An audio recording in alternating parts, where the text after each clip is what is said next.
Hey folks, Jake from Pod Casty For Me here. This is a preview of a bonus episode from our Patreon feed, Paid Costly For Me. If you like this and you want to hear more, you can head on over to patreon.com/podcastyforme, where for $5 a month, you can get a new bonus episode every other week. That's patreon.com/podcastyforme. Enjoy!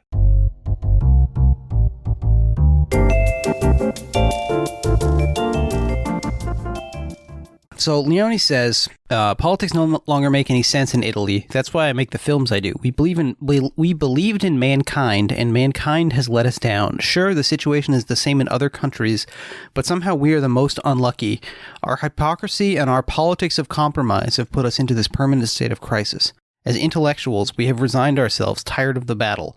What else can we think of but death? After 20 years of fascism, we are going to have to face it again. Isn't that the most unbelievable thing in the world? We're the only country in the world to live this absurdity. They are going to win, and we act like a man who cuts off his balls to punish his wife. It's the purest madness. Me, I live apart and don't give a damn about anything.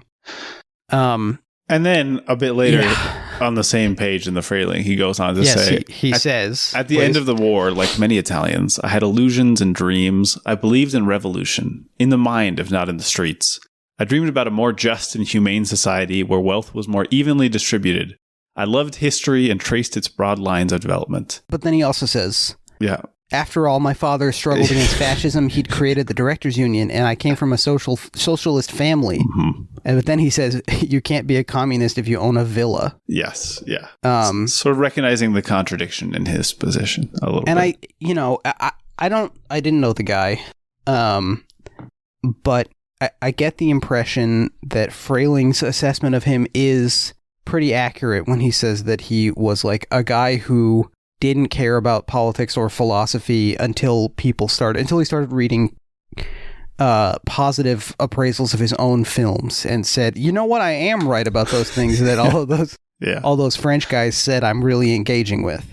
And even within, for us, 2 paragraphs, he is both trying to claim that the issue is that fascism is, like, the return of fascism is imminent. It's around the corner. And everyone is just being too crazy right now. Everyone is, like, going too wild in terms of... It's crazy, chaotic in the political spectrum right now. Like, we're not doing enough, and also it's too crazy. That's his response to the current circumstances. Yeah, he just wants to live his quiet life. Yeah.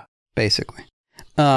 And so, in this context, this is why I said that it feels like I don't know, the movie is about revolution, like the idea of revolution, the Mexican Revolution as an idea. Yeah, and when you say a guy who thinks that revolution is, like, not a valuable thing to do, that it won't turn into anything. Or at the very least, like, so compromised by bad actors and unexpected turns and violence that... it's hard to call it like a positive force in the world. It's an anti-revolution film. And when you say about, I mean, look, I'm going to say I liked parts of this film. It is Leone after Once Upon a Time in the West, so he knows how to make a movie for many pieces of this.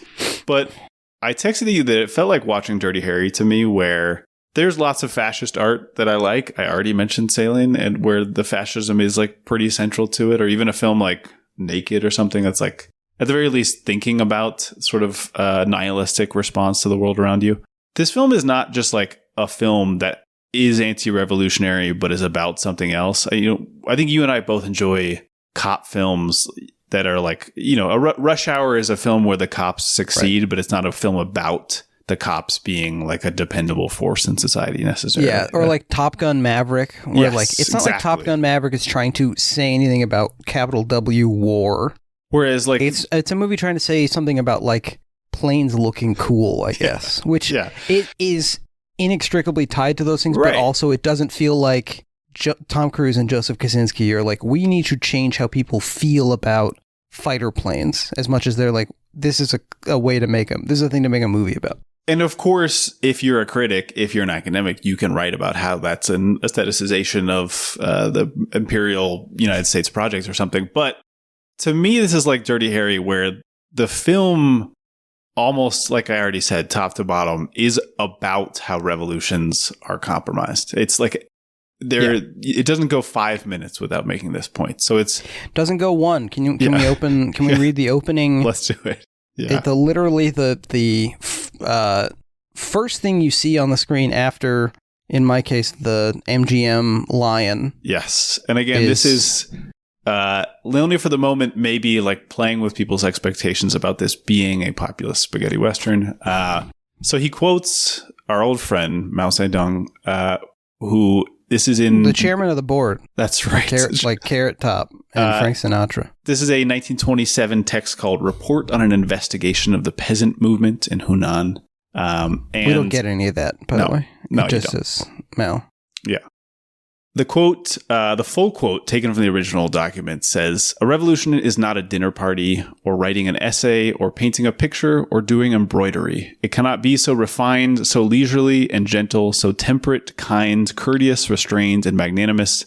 A revolution is an insurrection, an act of violence by which one class overthrows another." And I'm going to keep reading a little bit. That's basically the part that actually appears on screen, but it goes on to say, "A rural revolution is a revolution by which the peasantry overthrows the power of the feudal landlord class. Without use of the greatest force, the peasants cannot possibly overthrow the deep-rooted authority of the landlords, which has lasted for thousands of years." I'm actually going to push back. I think you let it go a little longer than Leone did. Yeah, because that's what I was saying. Yeah, I believe he cuts it off before.